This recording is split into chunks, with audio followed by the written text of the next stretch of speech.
Revisiting a hero of the Holocaust, next on Carpe Diem.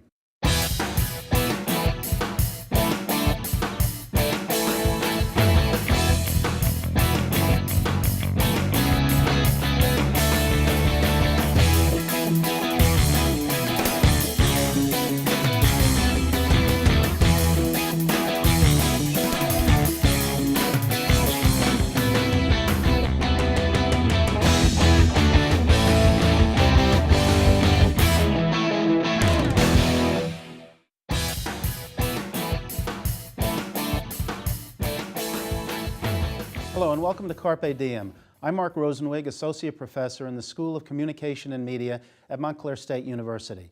Today's program is part of the Rescue in Budapest series at Montclair State. The main organizers of the program are MSU's Global Education Center and the Harry Sprague Library. They receive funding from the New Jersey Council for the Humanities and the Hungary Initiatives Foundation. Today we'll be looking at the life and legacy of Raoul Wallenberg, the Swedish businessman, diplomat, and humanitarian who saved tens of thousands of Jewish lives while serving as a special envoy in Budapest in 1944. Joining me for this discussion is Steven Shaprio, Electronic Resources Librarian here at Montclair State and the coordinator of the Rescue in Budapest series.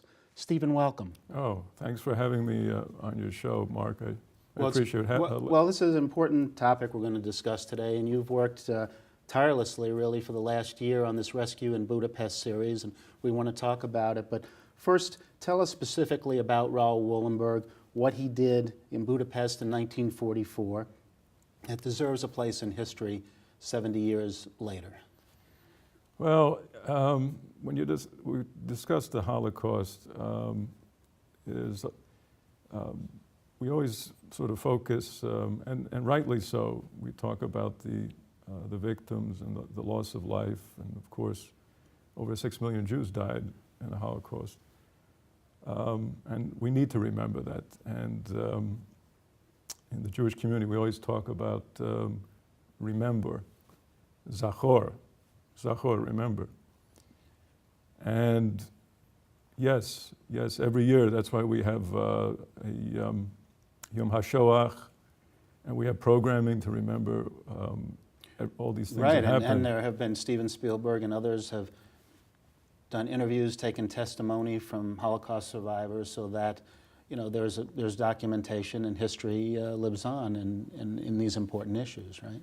Yeah, and in fact, in the program that's our program, the Rescue in Budapest program series, we've had a number of film screenings, including Steven Spielberg's The Last Days, which focuses on 5 Hungarian Jewish survivors who all had connections with Wallenberg, by the way. But that's one component. We need to remember what happened. We need to know that the level of inhumanity and brutality that took place over 70 years ago. But thankfully, there were a few people who risked their own lives, put their own lives on the line to rescue Jews and save Jews. And Raoul Wallenberg was one of those people, and in fact, he was named a righteous Gentile by Yad Vashem, and for good reason. He didn't get anything out of this. He didn't make money by saving Jews. He didn't get any glory at that time for saving Jews. I mean, this is not like an Oskar Schindler. I mean, Oskar Schindler I was going to mention. I was just thinking of Schindler, who profited in certain ways. And what Schindler did was marvelous. It was wonderful that he saved all these Jews who worked in his factory. But in a way, Schindler was a war profiteer because he was making money off of slave labor. This was not the case with Raoul Wallenberg. Wallenberg was an idealist. He wanted to go to Budapest with the express mission of saving people's lives, saving these Jewish people.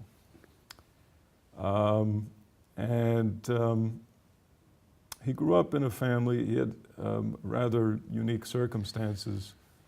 When he was born, his father had already been dead for 3 months. his father of the same name, Raoul Wallenberg, Raoul Oscar Wallenberg. And so he was brought up by his mother and grandmother. And so what was it about that upbringing that you think led him to do these heroic acts many years later? From what I read, he grew up in an atmosphere of love and compassion. And I think he was, I think he brought that loving environment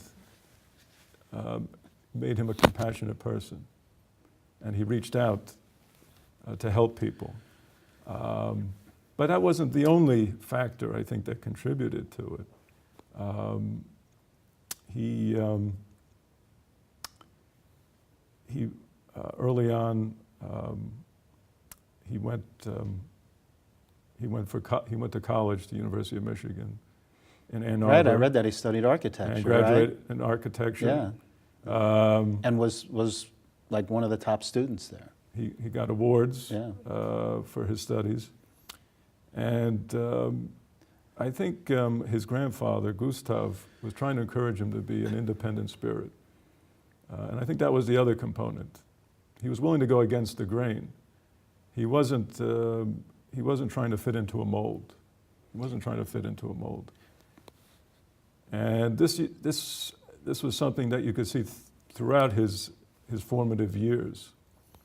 And after he graduated from University of Michigan in 1935, his grandfather placed him in a number of different positions, either in the family business. Of course, the family was a powerful and well-known family in Sweden. They were major bankers.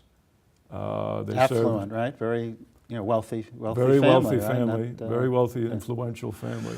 Excuse One of me. the top families in Sweden. Do you think his time in America had an impact on him and his thinking and seeing the freedoms that we have here? I mean, could that have been a motivating factor too, do you think? I think he was probably inspired in many ways by the American example, what he saw. And he was a very adventurous person. He would travel all by himself across the country like a hobo, and hitch rides and stop here, stop there, and talk to average people. And he wasn't an elitist. And he was brought up in his family to not look down on people. Just because you're growing up in the elite, we don't want you to be isolated from the common people. We want you to understand what's going on to the average person. We want you to have, I guess, they wanted to instill with him, I guess, an empathy for people. So do you think that's why he became a diplomat, that he felt he could help people by doing that? Was that perhaps a motivating factor in doing that? I don't know. I don't think that the motivation was to be a diplomat per se. I think the motivation was to go and to rescue these Jews in So he was on Budapest. a specific And I mission. think the role of a diplomat gave him the freedom to do what he needed to do, because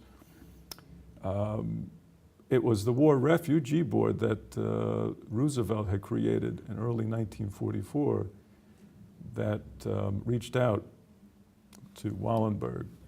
And Wallenberg wasn't the first person that they contacted about this mission. They had first contacted Folk Bernadette, who was the head of the Swedish Red Cross, and he had decided not to take their offer. He had declined their offer, and So really, Raoul Wallenberg had a relationship with the U.S. government. he did have a relationship with the U.S. government. In many ways, he had a relationship. He was a very complicated individual, Raoul Wallenberg. We had a speaker who participated in our program, Alex Kershaw, who wrote the book, The Envoy. Mm-hmm. He's written a number of books about World War II. And apparently Wallenberg had contacts with the OSS and the British MI6. So he was also doing espionage on the side. And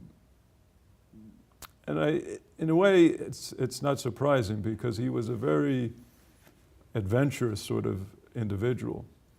And I think he liked the danger and the challenge of doing these things. So what did he do specifically? He goes to Budapest as the diplomat there representing Sweden, and what did he do? Because my understanding is that the Holocaust and its horrors came later to Hungary than to other countries, right? And so this was really at the height of the threat of deportation and being sent to the concentration camps in 1944 there, right?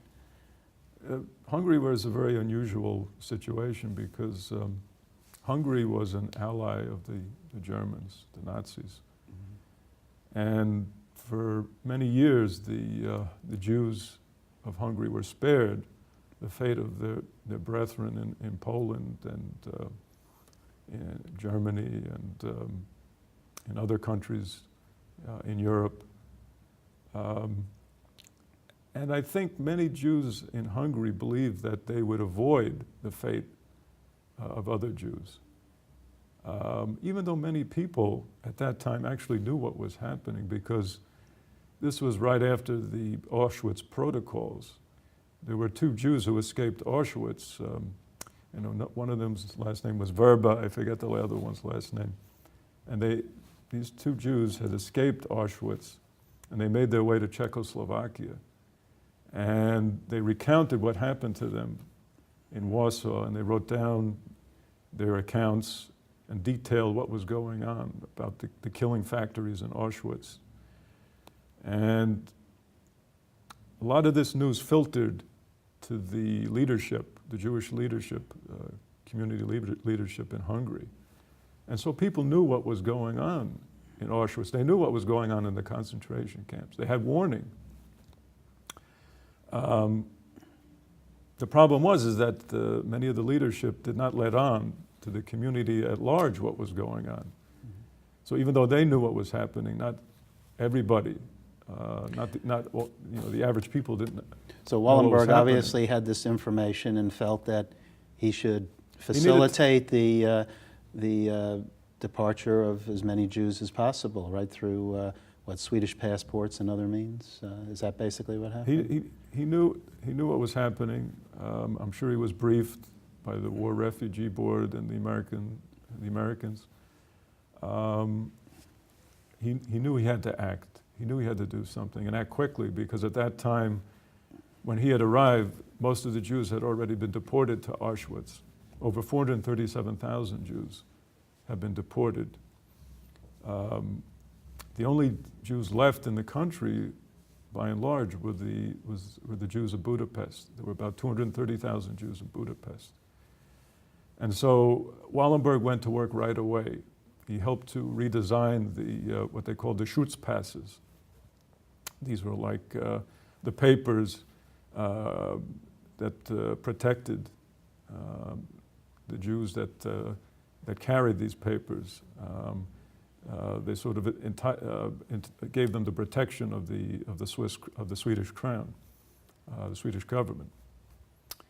So he redesigned the Schutzpasses to look more official, because Wallenberg had a lot of experience with the Nazis and Germans. He had worked for a short time with Coleman Lohr, who was a Hungarian Jew and owned the Central European Trading Company. And he did business all over Europe. And Wallenberg became his partner. And Wallenberg had the advantage, being that he was non-Jewish, that he could travel throughout Europe. And he did travel to Germany and came up face to face with the Nazis and the German establishment. And he knew that they were very impressed by official-looking papers. This is what the German bureaucrats, this is what impressed them. So he went to work designing something that would be convincing. and would protect the bearers of these documents from being taken into custody by the SS and the Nazis. Well, it's a tremendous accomplishment that he certainly was able to engineer. Let's move forward just a little bit though, because we have a person who did so much, who risked his life and to save the lives of others, and yet the next portion of his life is uncertain and probably filled with tragedy and so on, because at a certain point, as the war is winding down, the Russians invade Hungary, correct? And he is still there, and what happens to him at that point? Well, we're getting into December 1944 and January 1945. Wallenberg is a wanted man.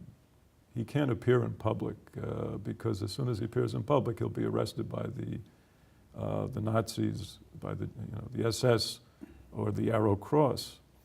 And so Wallenberg goes into hiding, and he tries to, he remains in Pest section of Budapest. And in the Pest section of Budapest is where the Jews were located, the Jewish ghetto. There were 70,000 Jews in the Jewish ghetto, and another 25,000 Jews, I believe, in the safe houses that were maintained by the Swedish government and the Swiss. I mean, Wallenberg wasn't the only rescuer. We have people like Karl Lutz in the Swiss embassy who were hiding Jews and protecting Jews in the safe houses, and the Red Cross, of course, the Swiss Red Cross hiding, and Friedrich Born hiding, protecting Jews in the safe houses. So even in hiding, and even as a wanted man, Wallenberg's first thought was rescuing his wards, the Jewish community. And even up to that last moment, Eichmann was trying to kill the Jews. It's Adolf Eichmann, who was one of the Nazi engineers of the Holocaust. Yeah, he was Wallenberg's adversary at this point. And even at the last moment, he wanted to exterminate the Jews in the ghetto and have the SS General August Schmidt-Huber go in and with his men and have the Hungarian gendarmerie, the police, surround the camp, and then the SS would go in with these people and murder the Jews.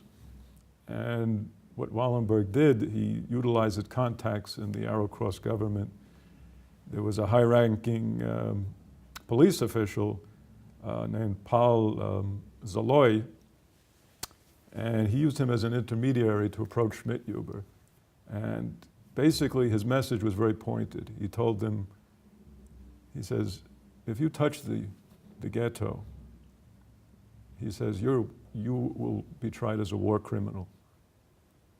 Because by then, the Germans knew that they were losing the war. The war was lost at Right, that point. right. I mean, as you said. So they were thinking about these things. They were thinking in the back of their mind. Right. And Wallenberg knew that. Mm-hmm. And he wanted to know. He's saying, I'm the witness. Mm-hmm. I'm the witness to your depraved acts. I know what you've done. And if you go in and you touch one person in that ghetto, if you start exterminating people and killing people in the ghetto, I'm going to testify against you. And you could be certain that you're going to be up for trial as a war criminal. And giving him this strong, powerful message, Schmidt-Huber stepped back and he gave a command not to go into the ghetto. And that's why we many people credit Wallenberg with rescuing these 70,000 people in the ghetto, plus the tens of thousands of people in the Swedish safe houses. So this takes us up to January 1945.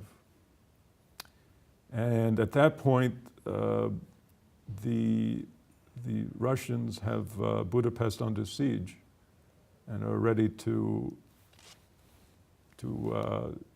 basically go in and take the city. And Wallenberg wants to meet with the Russian authorities, in particular Marshal Malinovsky in Debrecen.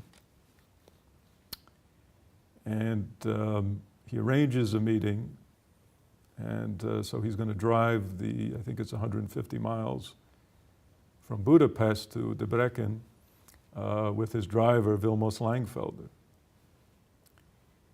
And he is a little, I think, hesitant to go meet with the Russians. I think he understands there's a risk involved in traveling to meet with the Russians. And he turns to his colleagues, and he says, I don't know if I'm going to be going as a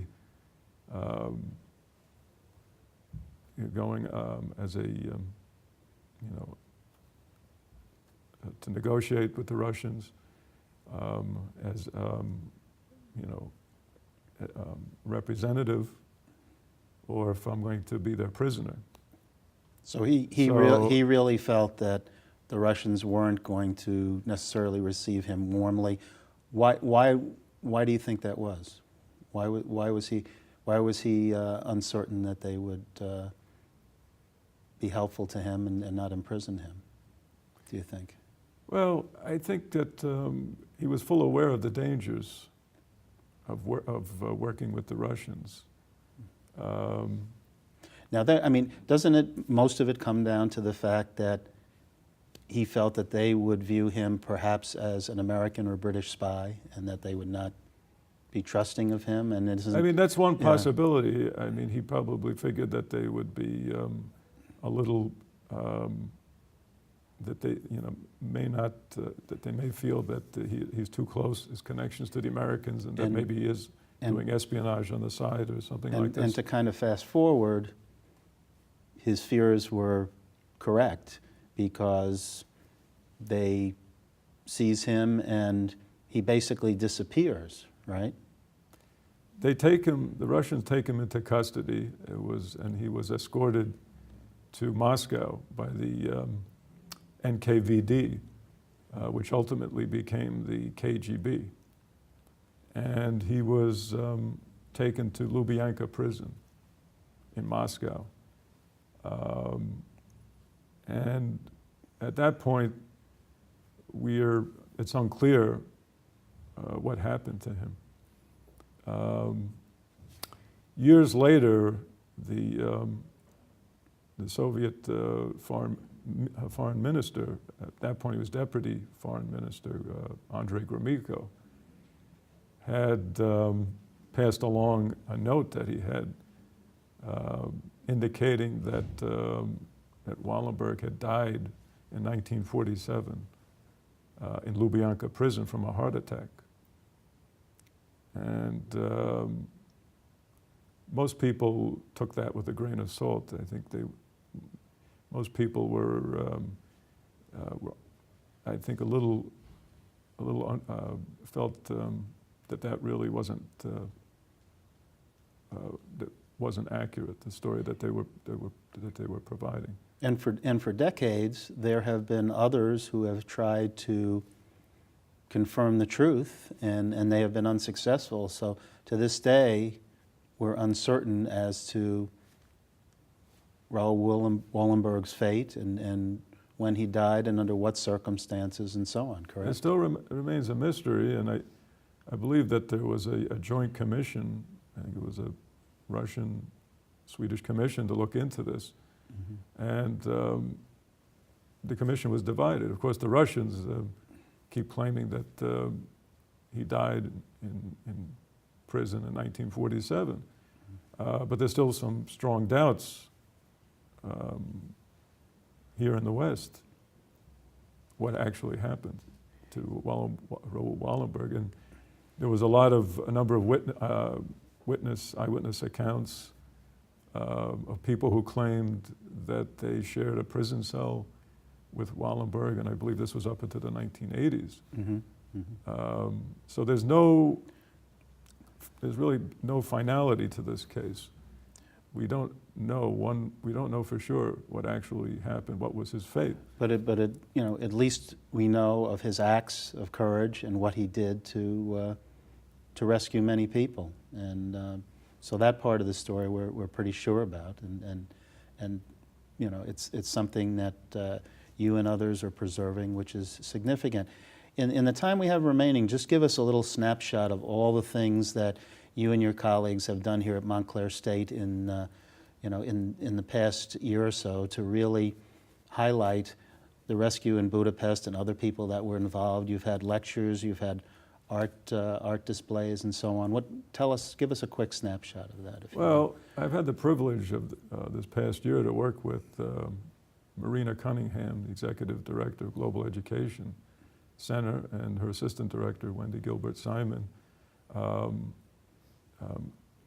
Marina's the co-coordinator of this program. Has worked closely with me in planning and putting this program into place. And we wanted the program to be as multidisciplinary as possible, to cover all our bases. We wanted to look at history, of course, of the history of the Holocaust. We wanted to look at art, and we've had an art exhibit on campus, Waldsee 1944, which is a set of postcards. And so you've had the art exhibits, you've had panels, we've had panel films. Sessions. We had a panel session discussing the Martians of science, the 5 Hungarian Jewish scientists, well-known scientists who worked on the Manhattan Project, people like John von Neumann, Edward Teller, Leo Szilard. So it's more than just Wallenberg, it's a whole It's legacy, which is terrific. We've looked at 3 different themes. We've looked at the theme of humanitarian rescue, the Holocaust in Hungary, and we've also looked at the cultural and scientific achievements of Hungarian Jewry. So that's been part of the program. Well, Steven, I just want to thank you for being with us today and for sharing all this information. I know a lot of this is online on our MSU website as well, so thank you. Thank you, Mark. And thank you for joining me as well with our guest. For more information on this or any edition of Carpe Diem, contact us at carpediem@mail.montclair.edu or call 973-655-5158. I'm Marc Rosenweig from all of us at Montclair State University. Thanks for watching Carpe Diem.